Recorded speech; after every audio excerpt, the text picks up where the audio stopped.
Bonjour à tous et bienvenue dans ce nouvel épisode de Magma Vote. Aujourd'hui, on reçoit un grand entrepreneur français qui a créé les hologrammes que vous pouvez retrouver sur les billets, sur les cartes bancaires, même sur les passeports. Il a continué son parcours entrepreneurial avec une société qui s'appelle Maison et Manufacture, dans laquelle il investit dans des sociétés qui ont un savoir-faire français pour les faire grandir avec le temps. Donc bienvenue dans ce nouvel épisode de Magma Vote avec Hugues sous Paris. Bonjour. Bonjour Hugues, ça va ? Ça va bien, merci.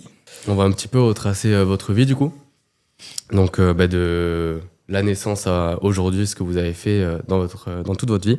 Vous êtes né en 1955 à Saint-Céré dans le Lot. C'est ça, oui. Vous êtes fils unique. Oui. Vous êtes né de parents commerçants. Est-ce que ça vous a donné l'envie d'entreprendre peut-être ? Quand vous êtes né dans un commerce, puisqu'en fait, à l'époque, vous savez, les petits commerces, les commerçants habitaient dans la même maison, donc je suis né dans le commerce. Et donc, évidemment, tous les soirs, quand je rentrais de l'école, j'aidais mes parents à servir au magasin, à réparer les jouets, parce qu'on vendait aussi des jouets, des choses comme ça. Donc, évidemment, ça vous donne une certaine idée de ce que c'est que vendre, ce que c'est que gérer des clients, que de les accueillir, etc. Donc, le fait d'être fils de petit commerçant, je pense, a été pour moi un atout important dans mon parcours entrepreneurial. C'était quel type de commerce ? Alors, vous savez, c'était une petite ville. Donc, dans ces petites villes, il y avait des commerces qu'on appelait des bazars à l'époque ou des magasins généraux. Donc, il y avait un peu n'importe quoi. Il y avait de la maroquinerie, il y avait des articles de pêche, des jouets, des vêtements pour les enfants, des souvenirs pour les touristes. De la parfumerie, enfin voilà, un petit peu tout. Okay. De la vaisselle même. Des asticots. On vendait des asticots pour les pêcheurs. Est-ce que d'avoir grandi au-dessus du magasin de vos parents, ça a façonné votre enfance d'une manière différente d'une enfance classique ? Alors, je sais pas par rapport à une enfance classique, mais c'est certainement, ça m'a donné une certaine facilité dans le contact. Je suis plutôt quelqu'un d'introverti, de réservé. Donc, si j'avais pas eu ça pour me contrebalancer en fait cette nature, je pense que c'était plus compliqué pour moi d'être entrepreneur, parce que un entrepreneur, ça doit aussi savoir vendre. Bien sûr. Oui. Est-ce que vous pensez qu'être fils unique, ça rend plus timide que quand on a des frères et sœurs ? Ça, j'ai pas d'idée sur la question. Effectivement, moi, je peux dire que je suis quelqu'un à la base d'assez timide, mais bon, le fait d'avoir été entrepreneur toute ma vie et fils de commerçant, je pense que ça m'a un petit peu soigné. Vous étiez quel type d'enfant dans la cour de l'école ? Plutôt discret, réservé ? Vous l'avez dit, assez timide ? J'étais plutôt discret, jamais été très grand, donc j'avais des copains qui étaient plus grands.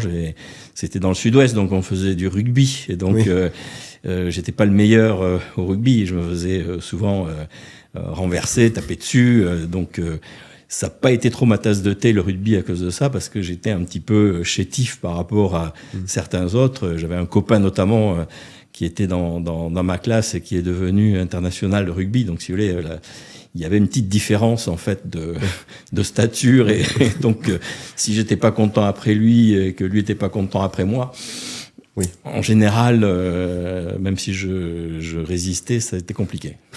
Et vous aviez une passion à cet âge-là, quelque chose qui vous fascinait ? Oui, très très jeune, j'ai été très bricoleur en fait. Je suis quelqu'un d'assez technique aussi, et donc dès l'âge de 8-9 ans, j'avais mon atelier. Parce que la maison avait plusieurs étages, donc à un des étages de la maison, j'avais un petit endroit qui était un atelier, et je bricolais plein de choses, à la fois dans la chimie et dans le physique. Donc je réparais des réveils, je faisais des bombes à retardement, j'ai fait des fusées. Après, je me suis un peu plus spécialisé dans les maquettes, donc je faisais des avions à moteur. Après, pour un anniversaire, on m'a acheté une télécommande, donc je faisais des avions radioguidés. Donc là, c'était tout ce qui était bricolage, tout ce qui était création d'objets, tout ça, ça a toujours été un petit peu en moi. Là, c'est même de la création, oui, créer des avions, tout ça. Alors, on les créait pas, les avions, à l'époque, parce que c'était des maquettes, donc on achetait des maquettes et tout. Mais bon, ça m'arrivait de les transformer un petit peu. Et il y en a même un que j'ai créé, qui volait pas très bien d'ailleurs, mais je l'ai quand même conçu. Et c'était à quel âge ça ? Je vous dis, c'était à partir du 10-12 ans, jusqu'à 13-14 ans à peu près. Et donc, vous avez orienté vos études vers l'ingénierie ? Oui, au tout départ, si vous voulez, justement, comme j'aimais bien les avions, j'étais assez passionné de l'aéronautique, et mon premier projet, c'était d'être ingénieur aéronautique. Et d'ailleurs, j'ai passé mon brevet de pilote à l'âge de 17 ans, et donc j'ai été plus jeune pilote de France, puisqu'en fait, quand vous passez votre brevet de pilote le jour de vos 17 ans, bah vous êtes automatiquement plus jeune pilote de France jusqu'à ce qu'il y en ait un autre qui fasse pareil. Donc j'ai été plus jeune pilote de France parce que c'était l'avion me plaisait bien et je me destinais plutôt à l'aéronautique. Mon idée, c'était de faire un petit peu des avions de sport.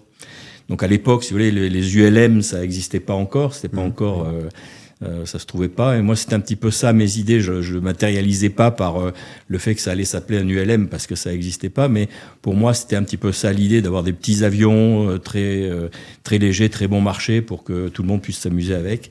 Et j'étais parti un petit peu dans ce délire-là d'être ingénieur aéronautique pour faire des avions de sport.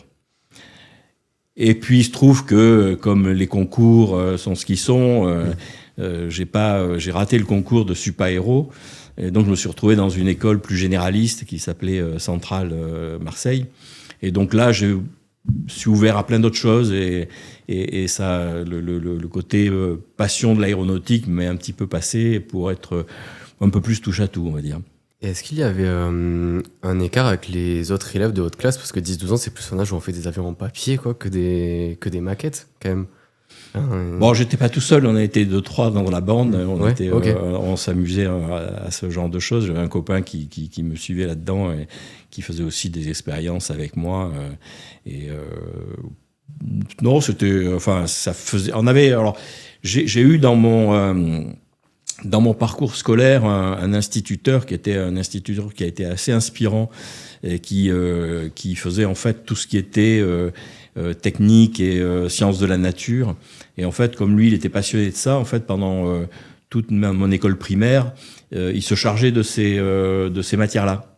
Ce qui est rare dans les écoles primaires, parce qu'en général, chaque instituteur fait l'ensemble de sa classe. Mais là, dans cette école, comme il y avait un instituteur qui était passionné de sciences, bah, il faisait les cours de sciences naturelles et un petit peu de technique. Et donc, cet instituteur m'a pas mal inspiré aussi dans cette envie d'aller vers de la chose scientifique, la chose technique. Est-ce qu'il y a d'autres professeurs ou instituteurs qui vous ont inspiré aussi pour l'entrepreneuriat? Alors, qui m'ont inspiré, non, mais qui m'ont laissé faire des choses, oui. Okay. Ce qui, à l'époque où moi j'ai fait mes études, était quand même assez innovant, puisque aujourd'hui, ça semble tout à fait naturel que des élèves d'école d'ingénieurs ou d'école de commerce créent des entreprises et des projets. On travaille beaucoup en mode projet aujourd'hui. Et donc, moi, il se trouve qu'à l'époque, il y avait à l'école centrale Marseille un chargé des programmes qui était un gars très innovant, qui avait organisé des cours et des stages de création industrielle, de brainstorming, de développement personnel, etc. On faisait même des disciplines de rêve éveillé dans une école d'ingénieurs. C'est quand même un truc que je vous parle des années 80 qui est assez exceptionnel. Et donc ce chargé d'études-là était aussi quelqu'un qui a laissé développer ma créativité à cette époque-là, puis qui m'a laissé du champ et du temps pour le faire. Ensuite, quand je me suis intéressé aux hologrammes, j'ai rencontré 2 profs à l'école nationale de physique-chimie de Marseille qui m'ont eux aussi ouvert les labos, alors que je n'étais pas de leur école, puisque j'étais de l'école d'à côté. Mais ils m'ont ouvert les labos, ils m'ont laissé libre cours pour développer les technologies holographiques le soir, la nuit. J'avais les clés du labo. C'est des trucs assez extraordinaires et c'est grâce à ces gens-là que j'ai pu aussi progresser et travailler à des moments où les autres peuvent pas travailler, quoi. Parce qu'à cette époque, tout ce qui est développement personnel et tout ça, c'était pas très mis en avant, quoi. Pas du tout. C'était de ce point de vue, Centrale Marseille à l'époque était une école vraiment très innovante sur ces sujets-là. Quel a été votre premier vrai projet, personnel ou professionnel, où vous vous êtes dit que là, vraiment, vous commenciez à entreprendre quelque chose de grand? C'est quand j'ai fait le premier gadget qui a marché, qui était le briquet solaire. C'était en 1978. J'étais à l'école centrale à Marseille. Et donc, On a eu l'idée de créer une entreprise avec un autre ingénieur et puis deux amis de l'école de commerce de Marseille. Et comme moi, j'avais justement eu une formation sur le brainstorming, etc. On a commencé à brainstormer sur ce qu'on pouvait faire comme entreprise. Et comme moi, j'étais plutôt technique, on a cherché une entreprise autour d'un produit. Le produit, à l'époque, on pouvait pas faire des choses très compliquées. Donc, on s'est dit qu'on allait faire des gadgets et on a comme ça eu l'idée d'un gadget qui était le briquet solaire. Le briquet solaire, c'est juste une petite, une coupelle réfléchissante dont quand elle réfléchit, la lumière elle concentre la lumière sur le bout de la cigarette, eh bien ça allume la cigarette. Et donc on avait conçu un briquet solaire dont le dos était un joli espace publicitaire. Donc on pouvait imprimer le dos du briquet solaire avec tout un tas d'images, voilà. Et notre premier client, ça a été Radio Monte Carlo. Alors pour vous, Radio Monte Carlo, aujourd'hui, ça vous dit pas grand-chose. À l'époque, il y avait 3 radios en France. Okay. Il y avait Radio Monte Carlo, il y avait RTL et Europe 1 et France Inter. Voilà, 4 radios. 3 radios privées et une radio publique. Et en gros, la Radio Monte Carlo arrosait tout le sud de la France. C'était la radio du sud de la France. Tout le monde en dessous de Toulouse écoutait Radio Monte Carlo. Et tous les étés, Radio Monte Carlo faisait la tournée des plages et distribuait des gadgets. Et donc, on a été sélectionné avec notre briquet solaire pour être le gadget de l'été 78 de Radio Monte Carlo, ou 79, je sais plus. Et voilà, donc ça a été la première grosse réussite, parce qu'on a vendu d'un coup 20 000 briquets solaires à Radio Monte Carlo, et comme ça nous a fait beaucoup de pubs, et comme ce briquet solaire était un espace publicitaire, on a commencé à imprimer au dos les marques de cigarettes, et puis on a vendu des briquets solaires aussi dans les tabacs, et donc on a fait une année extraordinaire en vendant des briquets solaires à la fois en objets publicitaires et aussi en objets que les gens pouvaient acheter dans les tabacs. Voilà. Ouais. Ça a été vraiment le premier gros succès où on a dit voilà, on a réussi un truc, quoi. Puis quand on était étudiant, donc à la fin de cette opération-là, on avait 300 000 francs à la banque.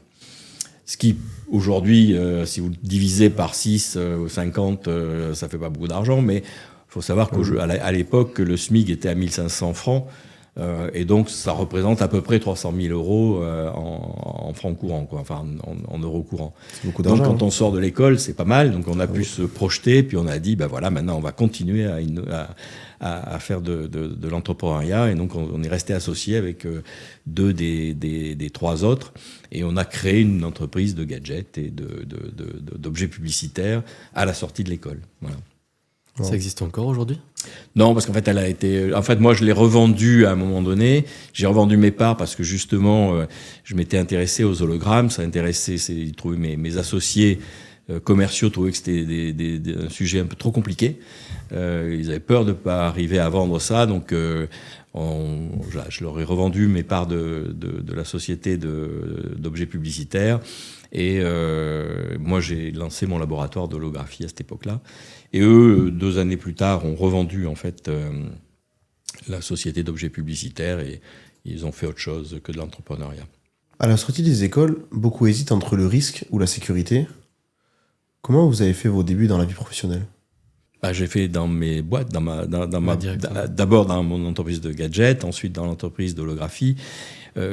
Si on aborde le sujet du risque, en fait, moi, je considère que j'ai pas pris de risque, en fait, puisque à l'époque, j'étais étudiant, donc je gagnais pas d'argent, donc je risquais pas d'en perdre beaucoup, parce que j'en avais pas. Donc, et puis je m'étais dit que de toute façon, avec un diplôme d'une bonne école d'ingénieur, je trouverais toujours du travail, même si je me plantais. Si au bout d'1 an, 2 ans, 3 ans, mon entreprise marchait pas, je considérais que la formation que j'acquérais en faisant ça, de toute façon, je la valoriserais. Et puis, j'avais un diplôme, et donc je pourrais toujours trouver un job dans une grande institution, dans une grosse boîte. J'avais pas la crainte de pas trouver de travail. Et vous avez déjà été salarié ? Non, jamais. À part de mes propres entreprises. Ah, carrément ? Bah oui, dans les entreprises, en général, il faut bien qu'on vive, et donc on se salarie dans les entreprises aussi, bien sûr. Alors il y a eu un moment donné, si vous voulez, où l'holographie, j'avais du mal à en vivre. Et donc, à un moment donné, j'ai pris un job qui n'était pas un job salarié, mais qui était un job de consulting pour la Cité des Sciences et de l'Industrie. J'ai été à l'époque co-commissaire d'exposition de tout ce qui concernait l'espace et l'océan à l'intérieur de la Cité des Sciences et de l'Industrie. Donc on était deux commissaires d'exposition, un qui était plutôt chargé du contenu et un du contenant, donc plutôt un architecte et un ingénieur. Voilà. Et donc moi j'étais l'ingénieur du binôme, et donc je m'occupais de tout ce qui était contenu, faire tout ce qui est installation, mais aussi traduction en fait des besoins exprimés par les scientifiques, de la vulgarisation, si vous voulez. Je prenais les projets des scientifiques et puis je les transformais en manipulation interactive ou en vidéo ou en panneaux d'explication, tout ça, évidemment en travaillant avec des vidéastes, en travaillant avec des graphistes et en travaillant avec des gens qui fabriquaient des objets ou des manipulations interactives. Voilà, donc ça, je l'ai fait en parallèle de la création de ma deuxième société d'holographie qui s'appelait Hologramme Industrie et qui a été la société qui a explosé et qui a fait mon succès, quoi. Vous parliez tout à l'heure d'une grande somme d'argent suite à la grande société de gadgets que vous avez lancée, enfin un petit peu avant, les 300 000 francs que vous disiez. Cet argent, ça a servi à quoi? À monter une autre société? Est-ce qu'il y a eu un petit peu de plaisir aussi avec ça ou... Non, alors pendant de très très très nombreuses années, je me suis contraint à vivre avec le SMIC. Parce que justement, j'avais besoin des sous que je gagnais pour réinvestir dans mes projets. Donc cette première somme dont vous parlez, qui est issue de l'aventure gadget, en fait, j'en avais qu'un tiers à moi, puisque on était 3 associés. Et donc, en gros, ce qui m'est revenu, c'était un ordre de grandeur d'une centaine de milliers de francs à l'époque, qu'on transformerait en une centaine de milliers d'euros aujourd'hui. Donc, avec ça, vous ne créez pas non plus des grosses sociétés.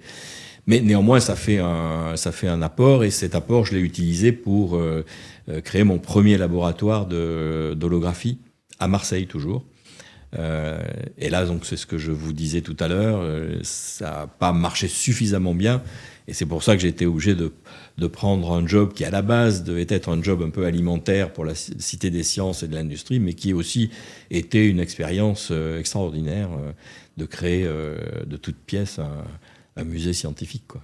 Est-ce qu'au début de votre parcours, il y a eu un moment dans votre vie où vous vous êtes dit que l'entrepreneuriat c'était trop difficile, ou justement c'était exactement ce que vous vouliez faire dans la vie?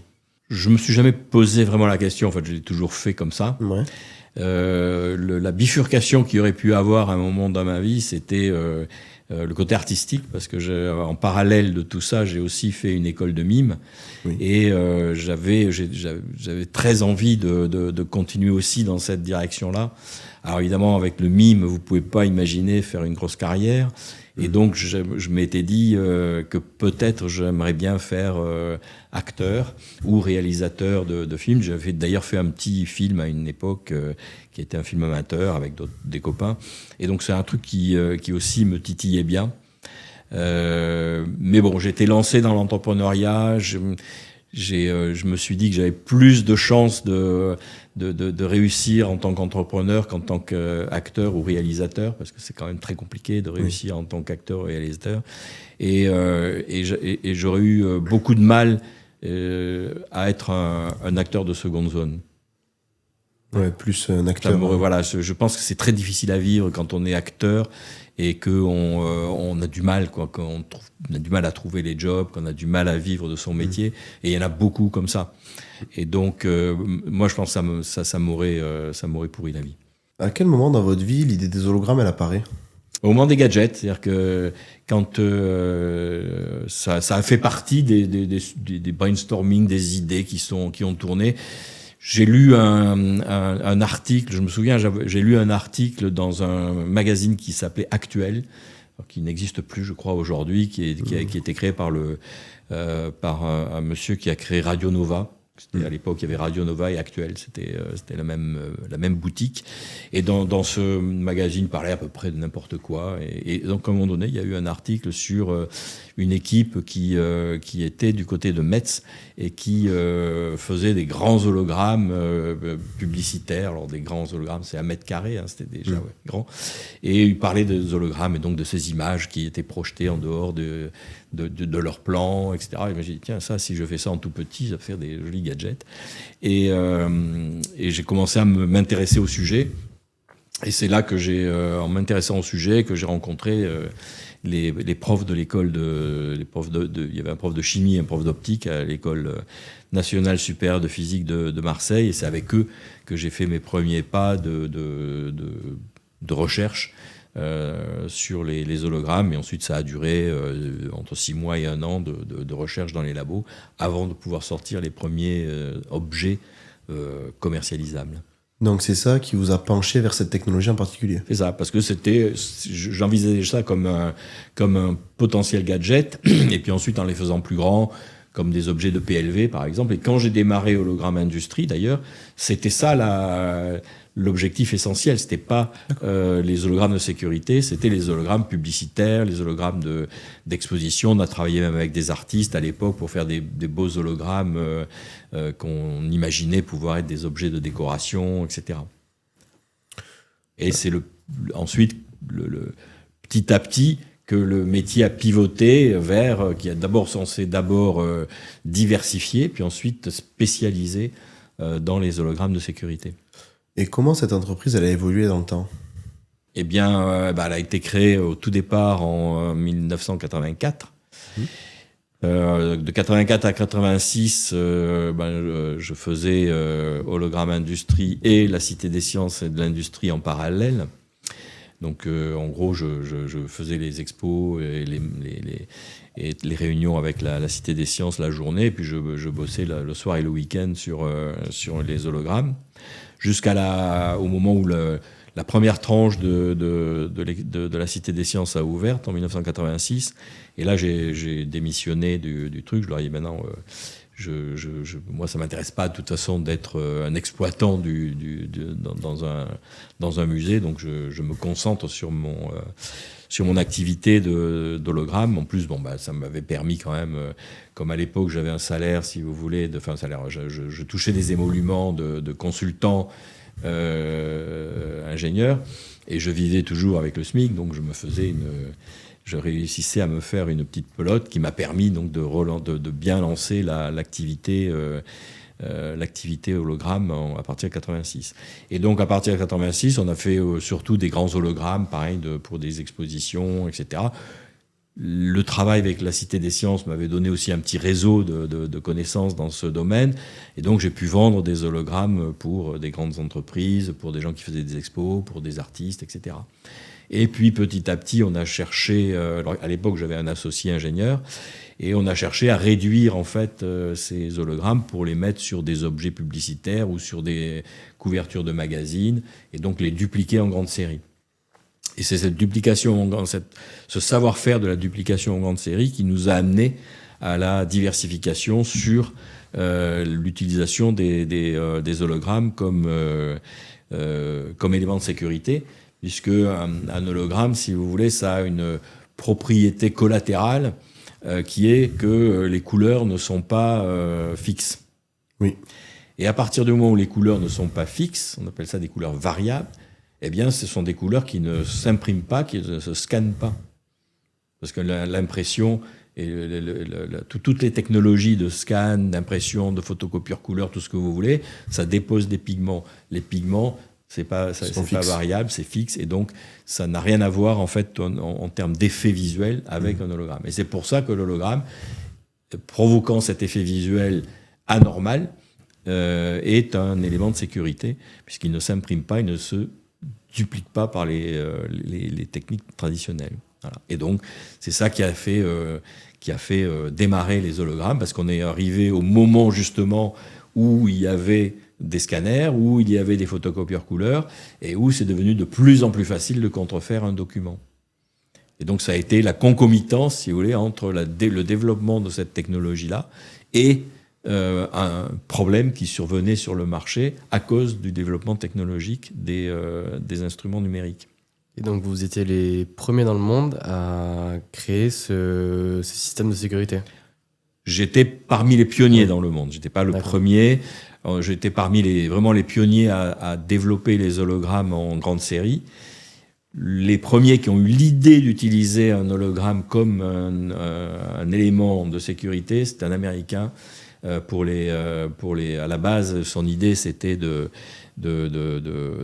mettre des hologrammes sur les billets de banque, mais c'était très compliqué de mettre des hologrammes sur les billets de banque. On y est arrivé des années après. C'était plus facile de les mettre sur des morceaux de plastique. Et donc, c'est pour ça qu'on a vu arriver les premières applications de la sécurité holographique sur les cartes de crédit. D'accord. Et ensuite, petit à petit, on a appris à les mettre sur le papier. À partir de on a appris à le mettre sur le papier, on a pu faire de la carte grise, on a pu faire du chèque. Et puis ensuite, ultimement, on a réussi à les mettre sur des billets de banque. Parce que le billet de banque, c'est très demandeur. C'est-à-dire qu'il faut que vous mettiez un hologramme qui est très fin, qui fait quelques microns, qui est bien collé sur le billet de banque pour que vous puissiez passer le billet de banque à la machine. Donc ça, c'est pas simple. Donc ça a nécessité des années et des années de développement au niveau des matériaux, des colles, etc. Et donc à ce moment-là, la société se développe, les hologrammes arrivent sur les billets, sur les passeports et tous les autres documents qu'on disait.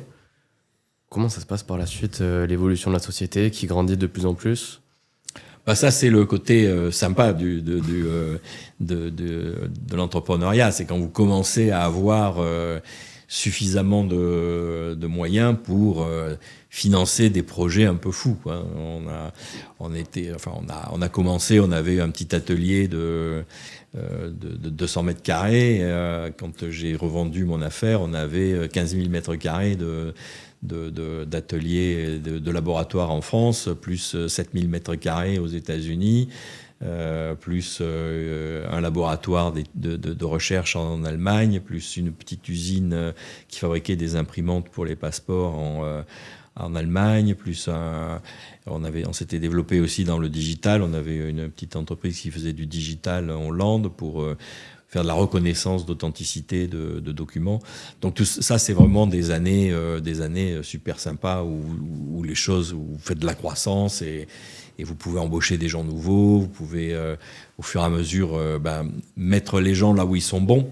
C'est ça qui est parce que bon, quand vous embauchez des gens, au départ vous pensez qu'ils sont capables de faire tout un tas de trucs et puis en fait pas autant, mais ils sont quand même bons pour faire un truc. Et donc le remodelage après d'équipe en concentrant les talents là où ils sont bons, c'est là où on arrive vraiment à décupler les choses. Et c'est possible dans les entreprises qui sont en croissance, c'est pas possible dans les entreprises qui sont pas en croissance. Et donc à ce moment-là, la société, c'est quand même une grande réussite, autant pour vous que pour la France, vu que c'est une société française, non ? C'est resté quand même une PME. Faut laisser les choses à leur dimension. C'est resté une PME. En France, on a été au maximum 300 collaborateurs. Mais bon, c'était une société très spécialisée dans une technologie qui était quand même devenue une technologie, on va dire, stratégique, puisqu'on sécurisait plus de la moitié des passeports du monde. C'est-à-dire que en volume, la moitié des passeports du monde en volume portaient une sécurité faite et fabriquée en France. Puisqu'en fait, le principe, c'est qu'un hologramme, c'est comme un décalcomanie, on le fabrique et on le pose sur le document, donc il n'y a pas de transfert de technologie, c'est un produit qui est vendu un peu comme une puce. Vous vendez la puce, quand vous vendez votre puce, vous ne vendez pas le logiciel qui sait la faire. Non. Bon, donc, c'était effectivement devenu une entreprise assez stratégique qui était en France et qui pouvait servir le marché français, le marché européen. Mais le marché français n'a représenté que 5% ne représentait que 5% de notre activité. Par la suite, vous décidez donc de vendre la société. Pour quelles raisons ? Est-ce que vous vouliez faire autre chose ? Est-ce que c'était pour se développer ailleurs ? Je veux dire qu'il y avait un faisceau en fait de raisons. Une des premières raisons, c'est que Mes enfants n'étaient pas très attirés par l'industrie et par ce type d'industrie non plus. Moi-même, fallait que je trouve aussi une issue, puisque à un moment donné, mon envie en tant qu'entrepreneur, c'était que la chose continue et que y ait une suite. Que j'avais aussi une responsabilité avec plus de 400 collaborateurs, donc il fallait trouver une suite à l'histoire. Et donc, j'étais presque contraint, je dirais, de vendre à un moment ou à un autre. Et donc, j'ai préféré le faire à un moment où j'avais encore la pêche pour le faire. Et puis, j'avais aussi envie de faire autre chose, parce que le métier, dans ce métier-là, si vous voulez, vous côtoyez des grands groupes, vous côtoyez des gouvernements, des imprimeries nationales, des gens qui sont dans la sécurité, etc. Bon, c'est pas obligatoirement le public le plus fun auquel vous pouvez être confronté. Et donc, je m'étais dit que j'avais encore envie d'entreprendre, j'avais encore envie de faire des projets, et je me suis dit que j'avais envie de faire des projets dans un univers plus cool, plus sympa, où je rencontre des gens qui aiment leur métier, qui vivent des passions. Et donc, c'est pour ça que j'ai dit, voilà, c'est le moment d'arrêter, de faire autre chose. J'ai mis la société en vente. Au final, donc après une petite année de travail, parce que vendre une société de cette taille, ça se fait pas en 5 minutes, on a fini par vendre l'entreprise à l'imprimerie nationale française, donc à l'État, ce qui permet de garder de la technologie en France, et puis pour ce qui concernait un autre de mes objectifs, qui était d'assurer la pérennité des emplois pour mes salariés, de leur trouver un acheteur qui n'a pas la réputation, on va dire, d'être un mauvais employeur. Est-ce que vous avez refusé des propositions d'achat par rapport à cet objectif-là ou d'autres ?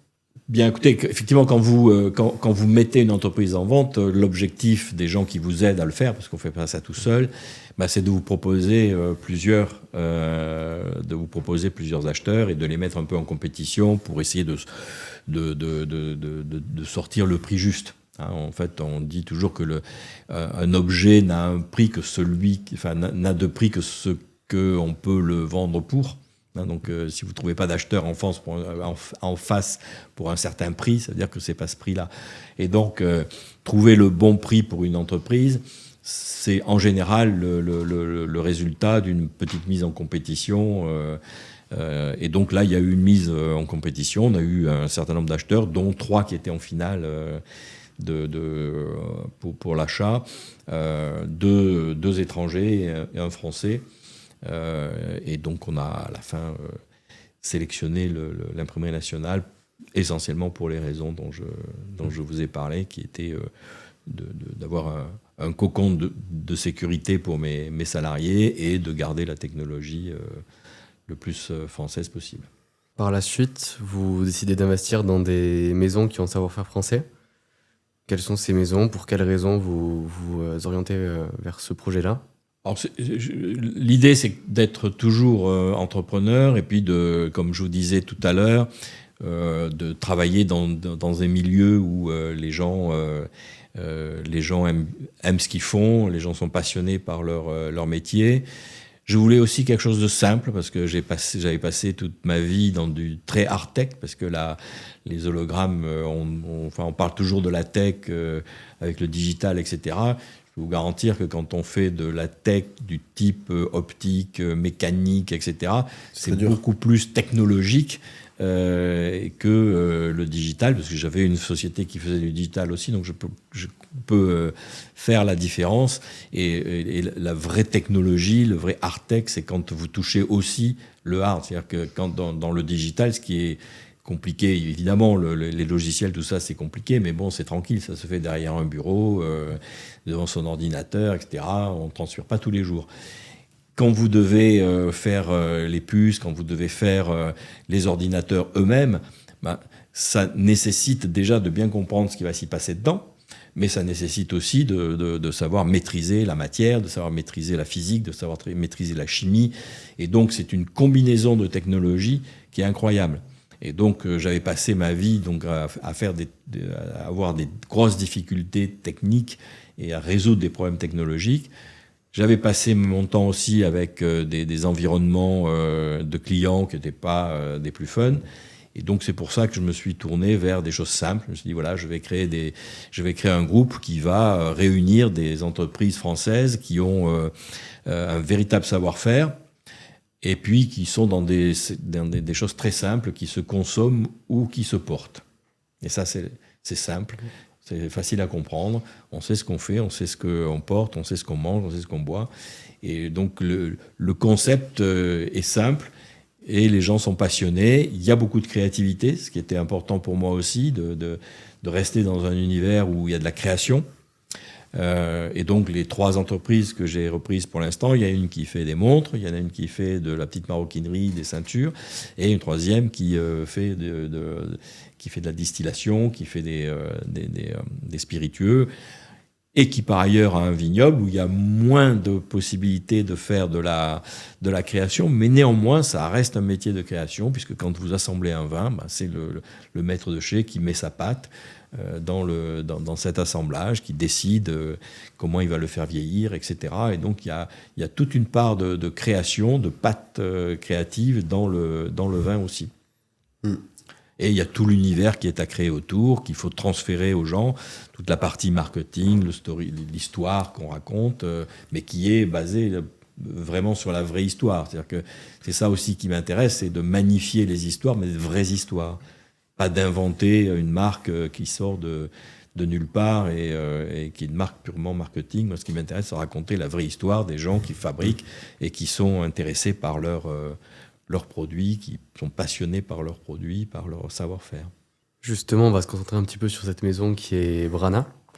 On est venu sur place pour interviewer les équipes. Donc, on vous met l'extrait en vidéo. On se retrouve donc au domaine Brana avec Christophe. On va lui poser quelques questions sur les vins Irouléguy qui sont faits ici. Donc, le terroir pour Irouléguy, c'est qu'est-ce qu'il a de spécial ici ? Le terroir ici, il y a 3 composantes. Il y a le sol, le climat et l'homme qui intervient aussi dans la réalisation de ce terroir. Donc le terroir, ce qu'il y a de particulier, c'est d'abord les sols parce qu'ils sont très caractéristiques, avec ce grès rouge qui marque vraiment, qui donne son empreinte au vignoble et à ses vins. Le grès rouge, on le retrouve donc ici autour du domaine. C'est un sol qui est assez ferrugineux et qui donne beaucoup de puissance au vin. Voilà, donc ça c'est vraiment intéressant. Il y a une aromatique très délicate en général, assez fin. Et puis après on peut retrouver d'autres types de sols, parce qu'on a d'autres sols également sur le domaine, avec des sols argilo-calcaires, qui sont des sols qui donnent aussi beaucoup d'élégance au vin. Et donc ce sont les 2 types de sols qu'on retrouve sur le domaine. Voilà.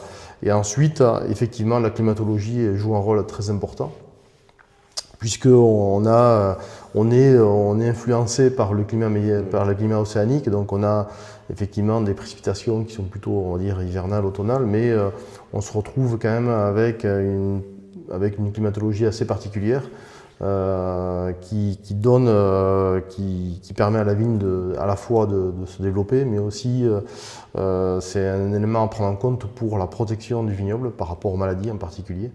Donc voilà, ça c'est une contrainte, on va dire, mais qui est intéressante aussi pour nos vignes, pour qu'elles puissent se développer dans de bonnes conditions. Et ensuite, on va avoir aussi l'effet de température qui est assez marqué, parce que on est ici plutôt à l'intérieur du Pays Basque, on est plus chaud que sur la côte basque. Et on a aussi la chance d'avoir en période de vendange, et au moment juste avant les vendanges, c'est-à-dire la période de maturité du raisin, on a ce vent du sud qui descend des Pyrénées, donc qui vient réchauffer le vignoble. Donc on appelle ça Aisegoa, ou l'effet de fun, et qui vient réchauffer les raisins, les mûrir, et nous permettre d'avoir des raisins à la fois mûrs et sains. Voilà, ça c'est très positif.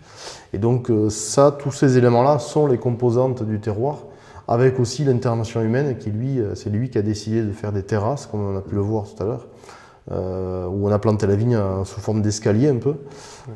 Et c'est l'homme qui a donc planté la vigne et c'est lui qui décide du type de cépage qu'il va planter et après du type de vinification qu'il va faire. Qu'est-ce que ça apporte le fait de planter la vigne en escalier comme ça? Alors, tout simplement, c'est des contraintes qui sont liées beaucoup à la pente. On est des endroits où on peut atteindre 60% de pente. Donc, dans ces conditions, on ne peut pas planter autrement qu'en faisant des paliers, donc des sortes d'escaliers. Sinon, on aurait beaucoup trop de pente et on ne pourrait pas exploiter la vigne correctement. C'est la seule raison pour laquelle c'est planté comme ça? Alors oui, effectivement, c'est la raison essentielle. Après, aujourd'hui, si on est sur des pentes raisonnables, autour de 30-35%, on peut, même jusqu'à 40%, on peut planter dans le sens de la pente. Voilà. Mais ça nécessite un outillage bien particulier, avec du matériel spécifique, qui fait que ça rajoute des contraintes techniques, mais c'est possible. Et nous avons les deux cas de figure. Nous avons à la fois des terrasses. C'est très joli à voir, hein. Notamment lorsqu'on prend un peu de hauteur, on voit ces paliers, c'est très joli à voir. Et après, on a les sens de pente, qui nécessitent un travail un peu différent des terrasses. Pour se placer, on est à Ispour du coup, Oui. Juste à côté de Saint-Jean-Pied-de-Port. Exactement, voilà. Okay. C'est une commune viticole, on a beaucoup de vignes sur la commune d'Ispour. Le vignoble de l'Irouligui démarre à Bidaraï, jusqu'à Bussunaris, les Combéry. Et les deux principales communes, on va dire, c'est Saint-Étienne-de-Baïgory et Saint-Jean-Pied-de-Port. Voilà. Alors nous, on est à vol d'oiseau, on est à 1 kilomètre de Saint-Jean-Pied-de-Port, on est tout proche. Et donc lorsque vous allez sur la citadelle de Saint-Jean-Pied-de-Port, vous avez une vue magnifique sur le vignoble. Et c'est un vignoble, là vraiment on se rend compte de l'implantation de ce vignoble en zone de montagne avec de très fortes pentes. Et donc effectivement on est juste à côté de Saint-Jean-Pied-de-Port. De là, rien que la vue d'en haut, c'est déjà très beau. C'est déjà très beau, ouais, tout à fait. Ouais. On a la chance d'avoir un vignoble d'une grande beauté, situé entre 250 et 500 mètres d'altitude. Voilà. Bon, en gros, l'essentiel du vignoble, il est sur ces altitudes-là. C'est une altitude idéale ou il n'y a pas forcément d'altitude? Alors oui, parce qu'en zone plus bas, au niveau de la route qui passe en bas du vignoble, on est plutôt à 150 mètres d'altitude, mais c'est des zones qui sont un peu plus gélives et qui sont des zones, je dirais, plus humides parce qu'il y a réception tout au long des montagnes. Donc il vaut mieux être un peu en altitude pour à la fois avoir une exposition parfaite au soleil, parce que la vigne aime le soleil. Il lui faut de l'eau, mais pas trop. Donc, ce qui fait qu'en pente et un peu en altitude, ça nous permet d'avoir à la fois un peu d'eau, une superbe exposition et des conditions donc idéales pour le développement de la vigne. Voilà, donc là on vient de réaliser la taille. On voit que le pied, voilà, ici on a le pied avec les deux baguettes, donc on a gardé pour l'année prochaine. Et ici on va se retrouver avec tout le bois mort qui doit être enlevé. Donc c'est ce qu'on est en train de faire actuellement. On sort ce vieux bois qui ne sert plus à rien, qu'on met au milieu de l'allée ici et qui sera ensuite broyé. Voilà, on va disposer ça tout le long de l'allée, on va broyer et ensuite ça permettra de laisser libre le pied de vigne avec les baguettes et les attacher sur le fil de fer qui, là, comme ça ici, ça sera attaché là sur le fil de fer. Voilà, hop, ici comme ça. D'ailleurs, celui-là, il est mort. Voilà, donc on va l'attacher sur le fil de fer ici. Et ce sera le cas pour tous les pieds qui sont sur le rang de vigne. Donc voilà, ici, et ainsi de suite. Donc on va, au fur et à mesure, enlever les bois de taille. Et donc chaque baguette, ensuite, on voit sur les baguettes les petits bourgeons qui sont présents et qui, au mois d'avril, vont commencer à se développer et à faire les sarments de l'année, c'est-à-dire les bois qu'on voit ici de l'an dernier. Ils vont démarrer à partir de ces boutons ici et vont pousser comme ça pour ensuite se développer jusqu'à atteindre ce niveau à peu près. Voilà ici le bourgeon qui, dès cette année, au printemps, va commencer à pousser et former le futur sarment. Et chaque bourgeon va former un sarment, donc c'est-à-dire un bois qui va faire à peu près 1,50 m de long. Et à chaque départ ici, on aura à peu près 2 grappes de raisin qui vont ensuite se développer et donner la future la future production, le futur millésime. Donc on se retrouve avec Joris pour la partie distillerie de la maison Brana. Qu'est-ce qu'on fabrique ici exactement? Alors ici vous êtes dans la salle de distillation où on va produire toutes nos eaux de vie, donc l'eau de vie de poire, la prune, la framboise, les agrumes et un petit nouveau, le whisky. Voilà, donc là c'est vraiment le cœur de Brana. Est-ce que tu peux nous expliquer le fonctionnement de ces machines qu'on a derrière? Ouais. Alors, ce que vous avez ici, vous avez un alambic. Donc un alambic, ça comporte deux parties. Vous avez une marmite et vous avez un réfrigérant. Nous, chez Brana, la particularité, c'est qu'on va chauffer avec la vapeur d'eau. On n'aura pas de brûleur dessous. Ça permet d'avoir une distillation beaucoup plus fine, beaucoup plus maîtrisée et d'arriver à obtenir des eaux de vie très nettes. Ça, c'est la particularité Brana. Le principe est simple. En fait, on va mettre notre matière à distiller dans cette marmite, que ce soit de la bière pour le whisky, que ce soit de la purée de fruits. Et en fait, on va chauffer lentement de façon à vaporiser l'alcool et les arômes. Ensuite, l'alcool chemine par le col de cygne et est réfrigéré, puis recondensé. Et donc c'est là qu'on arrive à recueillir l'eau de vie avec toute la palette aromatique qu'on veut. Et donc l'eau de vie, elle sort par là après? C'est ça? Alors l'eau de vie, en fait, elle va cheminer dans un serpentin à nouveau, qui est placé dans de l'eau froide, et elle va sortir au niveau du porte-alcomètre. Donc elle va tomber ici. Elle va être bloquée en bas pour pouvoir remonter ici. Et ensuite, elle va passer dans différentes vannes qui vont nous permettre, nous, distillateurs, de faire des coupes. Je ne sais pas si vous avez déjà entendu parler de ça. Des coupes? Quand on distille, en fait, on ne va pas recueillir 100% de ce qu'on récupère. D'accord. On va séparer donc les alcools de tête, le cœur de chauffe et les alcools de queue. Et ça sert c'est pour différentes utilisations? C'est surtout pour la qualité. D'accord. Voilà. Nous, on va essentiellement se concentrer sur le cœur de chauffe. Comment vous vous mettez d'accord sur les recettes ici? Alors, historiquement, ça a toujours été la famille Brana qui a géré ça. C'était une affaire de famille. On a des produits installés depuis plusieurs dizaines d'années, comme l'eau de vie de poire, la framboise, la prune, tout ça, ce sont des choses qu'on ne touche pas. Oui, qui vont rester telles quelles. Voilà. Tout le reste, donc c'est moi qui gère la partie création, fabrication des produits. Moi, j'aime bien m'entourer de 3-4 personnes qui savent déguster, qui travaillent dans le milieu. Et en fait, ça permet d'avoir un panel différent de soi. C'est important. Ouais. Parce que moi, je vais être focus sur des choses, peut-être en oublier, et en fait, on se complète. Et ça apporte beaucoup de richesse. Et puis ça permet aussi d'avoir d'autres personnes qui le goûtent, d'autres avis, Voilà. tout ça. Exactement. Aujourd'hui, on a vraiment une volonté d'attaquer la France sur nos ventes. Là, on était très local au Pays Basque. Donc on connaît un peu le marché, on sait ce qui plaît, ce qui ne plaît pas. Dès qu'on sort de nos frontières, là tout de suite il faut des retours plus nombreux, quoi. Oui, bien sûr. Et donc là, dans ces fûts, il y a de l'alcool qui dort. Là, c'est on est dans une partie du chai de vieillissement. Vous avez dans ces foudres notre prune et dans les fûts qu'on voit ici, le whisky.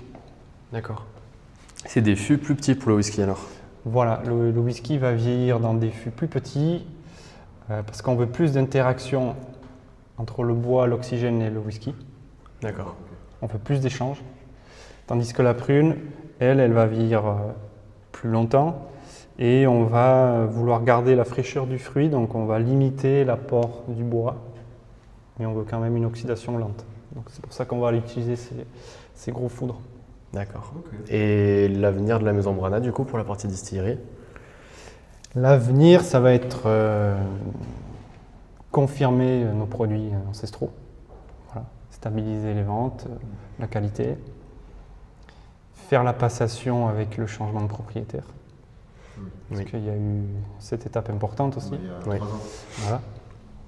et développer toute une sorte de nouveaux produits au niveau de Brana. Super. Merci beaucoup, Joris. De rien. Qu'est-ce qui, selon vous, différencie Brana des autres maisons françaises de spiritueux ou de vin? Alors déjà, c'est une maison qui est à la fois une maison de spiritueux, qui est une distillerie et qui est un vignoble. Donc c'est assez peu fréquent. Hein. Il y a bien sûr des maisons qui ont des vignobles pour distiller, par exemple dans l'Armagnac ou dans le Cognac, où les gens peuvent à la fois être vignerons et distillateurs. Mais chez Brana, c'est vraiment deux pieds différents.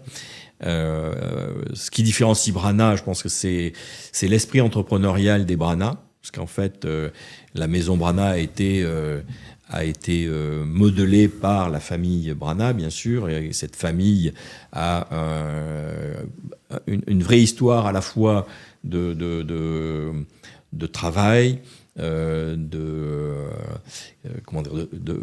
travail, d'engagement et de créativité, des entrepreneurs créatifs.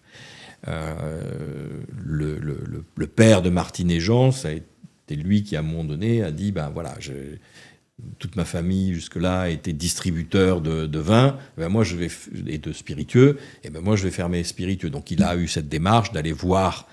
La curiosité d'aller voir, parce que la créativité démarre par la curiosité toujours. Donc il a été curieux d'aller voir comment ça se passait, d'être humble, d'aller demander à d'autres les explications. Il a travaillé, fait des stages, etc. Et puis il a pris le risque d'acheter son alambic et de créer sa première distillerie et de faire une poire qui s'est révélée comme étant exceptionnelle. Il a eu ce talent à la fois, il a eu le courage, puis il a eu aussi du talent, parce que ça aussi c'est nécessaire parfois d'avoir du talent quand on crée des produits. Et il a eu ce talent de trouver les bons réglages de l'alambic, de trouver les bons produits sources pour faire cette poire qui est restée une poire emblématique en France, parce que quand on parle de la poire Brana, ça parle bien sûr au Basque, mais ça parle beaucoup dans tous les grands restaurants étoilés où vous allez en France. En général, c'est rare qu'on ne connaisse pas la poire Brana. Et donc, il a eu à la fois ce courage, cette humilité au départ, cette envie de créer, cette humilité d'aller se renseigner, ce courage de mettre ses sous pour acheter un alambic, et puis ensuite ce talent de sortir cette quintessence du fruit qui est la pâte de la maison Brana, qu'il a ensuite transmis à sa fille, qui a derrière repris le côté maître de chez. Il ne faut pas oublier la femme d'Étienne, Adrienne, qui elle aussi avait ce côté organisation, qui a soutenu son mari, puis sa fille dans cette organisation. Donc, c'était une vraie histoire de famille entreprenante, avec beaucoup de valeurs de courage. Jean, lui, il a pris une montagne où il n'y avait rien dessus et il en a fait des vignes. Donc, prenez une montagne nue et puis vous faites des terrasses, vous plantez des vignes. Enfin, il faut un courage fou pour faire ça. Ça prend alors déjà terrasser, oser aller prendre une montagne. Enfin bon, c'est quand même un truc assez incroyable. Et puis attendre 5 ans pour sortir son premier vin. Et en travaillant sur les montagnes, sur les terrasses, il faut monter, descendre. Enfin, c'est un travail qui est en plus très physique, donc ça a demandé beaucoup de courage. Il a eu lui aussi cette curiosité, cette humilité d'aller demander à des gens que connaissait son père, et notamment Jean-Claude Berrouette, Jean-Claude Berrouette, c'était un peu le mentor de Jean, un petit peu comme moi, mes profs de chimie et de physique qui m'avaient aidé à l'époque. Jean-Claude Berrouette, ça a été le maître de chez emblématique de Pétrus. donc avec beaucoup de savoir-faire. Et il a pris Jean Brana sous son épaule parce qu'il a vu que Jean était passionné, il avait beaucoup de courage et tout, et donc il l'a aidé à développer les assemblages, etc. Et donc Jean a été aussi quelqu'un qui a eu à la fois du courage, de l'humilité pour aller demander, et puis ensuite le talent de faire des assemblages qui sont des super assemblages. Il a eu le courage aussi d'être le premier à dire moi je vais faire du vin blanc dans l'Irouléguy. Personne ne faisait du vin blanc à l'époque. C'est Jean qui a commencé à faire le vin blanc. Et donc voilà, c'est une maison qui a un ADN incroyable de courage, de créativité, d'entrepreneuriat, d'humilité.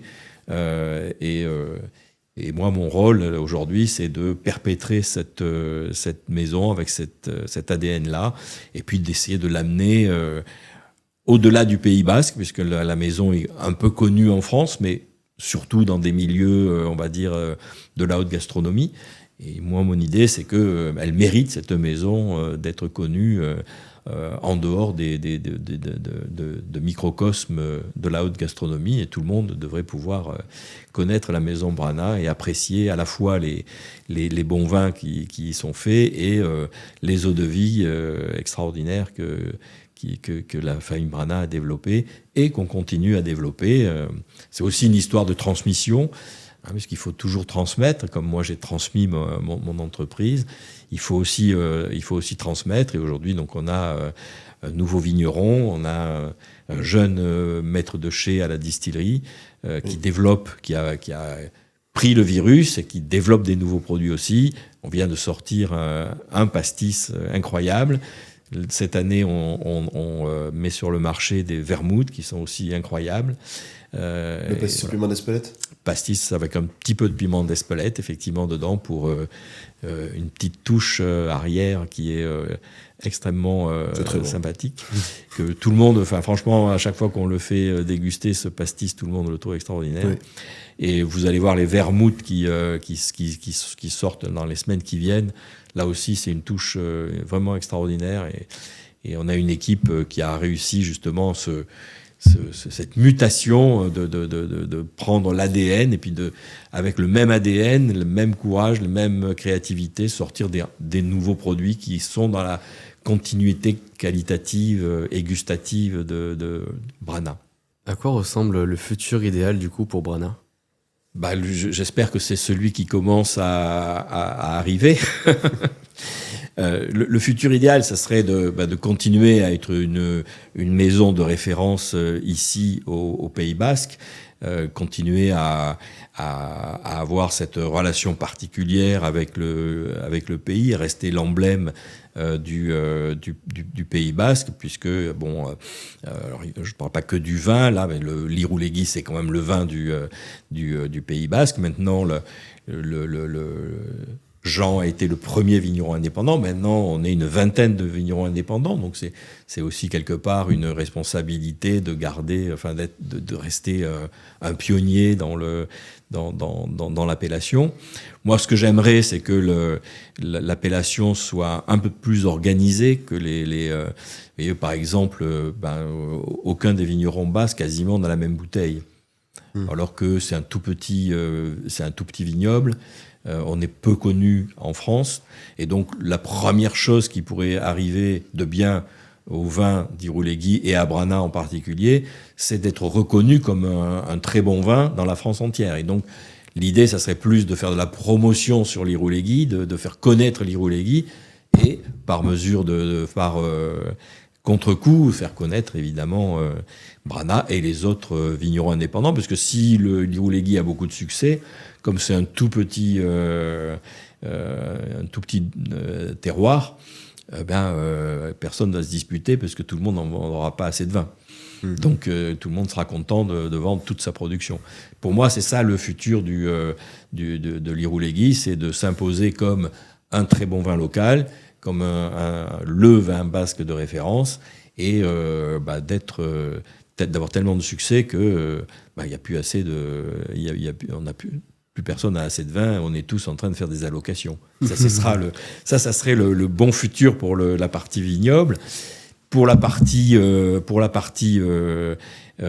distillerie, ben c'est de savoir garder ce côté créatif, de savoir accompagner les nouvelles tendances gustatives des gens, et notamment d'être capable d'accompagner les gens qui veulent moins de puissance alcoolique, et donc d'avoir aussi des offres dans ce qu'on appelle le no-low, des offres dans le soit pas, soit peu d'alcool, tout en gardant cette puissance de goût qui est la marque de fabrique de Brana. Un peu plus personnel, qu'est-ce qui vous rend le plus fier aujourd'hui dans votre vie ? C'est ce que je pense que je vais être capable de faire demain. Est-ce que vous considérez avoir réussi votre vie et qu'est-ce que ça signifie pour vous aujourd'hui ? Alors ça, c'est quelque chose qui très difficile à répondre parce que dans votre vie, il y a plein de choses. Sûr. Et donc, effectivement, sur le plan professionnel, je suis arrivé à des choses que beaucoup de gens ne sont pas arrivés à faire, effectivement. Après, dans la vie personnelle, si vous voulez, il y a des hauts, il y a des bas, il y a des réussites, il y a des échecs. Je pense que c'est quelque chose qui est commun à tout le monde, et c'est pas parce que vous avez une réussite professionnelle d'un côté que ça a une influence plus ou moins négative sur votre vie personnelle. Donc dans ma vie personnelle, bien sûr, il y a des choses que j'ai réussies et d'autres que j'ai moins bien réussies. Pour conclure, avec tout ce que vous avez traversé, qu'est-ce qui vous semble vraiment essentiel dans la vie ? Ce qui me semble essentiel, c'est d'essayer toujours de faire les choses qu'on a envie de faire. De ne pas rester à un endroit où on n'a pas envie de rester. Voilà, je pense qu'on est performant. On est bien dans sa peau, on est performant quand on est bien dans sa peau, on est bien dans sa peau quand on fait les choses qu'on a envie de faire. Et donc, il faut essayer de ne jamais faire des choses sous contrainte. Alors, quand on est entrepreneur, c'est toujours une balance. Parce que, évidemment, il y a une partie de ce que vous faites qui est très agréable à faire, et puis il y a une partie qui est plus désagréable. Quand vous avez des problèmes humains dans les entreprises, qu'il faut se séparer d'un collaborateur pour une raison ou pour une autre, quand vous avez un gros échec commercial, enfin, il y a plein de situations où vous en prenez plein la tête quand vous êtes entrepreneur. Et donc, c'est toujours compliqué. Et donc, il faut toujours essayer de ressortir de son activité les choses positives, et puis d'apprendre à gérer les négatives. Parce que sinon, vous faites bouffer la vie. Écoutez, merci beaucoup d'être venu discuter avec nous. C'était un plaisir. C'était super inspirant. Est-ce qu'il y a un moyen de suivre Brana sur les réseaux sociaux ou suivre l'aventure sur Internet ? Oui, bien sûr, vous pouvez nous trouver sur notre site Internet. Sur le site, il y a toute une partie du site qui est consacrée à l'histoire de Brana, à nos produits, à la façon dont ils sont faits. Ensuite, bien sûr, vous pouvez aussi aller sur LinkedIn. On poste souvent des petites choses sympathiques sur LinkedIn. Et sur Instagram, nous avons une boucle Instagram qui est mise à jour tous les jours. Et vous pouvez aussi suivre, par exemple, vous allez bientôt pouvoir suivre l'évolution de la vigne. On va vous montrer l'évolution de la vigne. Vous allez pouvoir voir les vendanges, vous allez pouvoir voir l'élaboration des vins. Enfin voilà, on essaye de faire participer les amis de Brana à la vie de la maison. Tout ça va être disponible en description, hein, tous les liens et tout ça, on va tout mettre en description. Vous pouvez aussi nous suivre pour notre part sur Instagram, TikTok, LinkedIn également, notre site internet. Le podcast est disponible sur Deezer, Spotify, Amazon Music et sur YouTube en format vidéo. N'hésitez pas à vous abonner, liker, partager, activer la cloche pour les prochaines vidéos. Et on se dit à très bientôt. Merci beaucoup. Ciao. Merci à vous.